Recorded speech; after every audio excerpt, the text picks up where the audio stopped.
জয় নিতাই, শুভ রাধাষ্টমীর শুভেচ্ছা। সবাই রাধাষ্টমী পালন করছো তো? আমিও পালন করছি। এই দেখো আমার ছোট্ট রাধারানী। জানো তো আমার রাধারানী ছোট হলে কি তার প্রচুর কৃপা।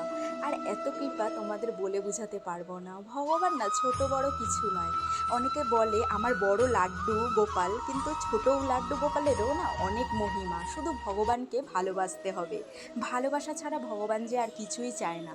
যতই তোমার টাকা থাক আর যাই থাক না কেন, ভালোবাসায় সব কিছু। এই দেখো আমার লাড্ডু, আজকে সব ভগবানকে আমি নতুন ড্রেস পরিয়েছি।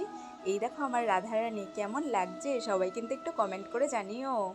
আসলে আমরা তো সংসারিক, আমাদের সংসারকেও দেখতে হয় আবার ভগবানকেও দেখতে হয়, দুদিকে আমাদের করতে হয়, তাই জন্য একটু কষ্ট হয়ে যায়। তবুও চেষ্টা করি ভগবানের জন্য কিছু করার। এই দেখো দুই গোপাল এসেছে আর আমার লাড্ডু, এই নিয়েই জীবন। আর কি বলো, ভগবানকে একটু ভোগ দিলাম কেক আর ফল দিয়ে, এরপরে আবার ভোগ দেওয়া হবে। জয় নিতা।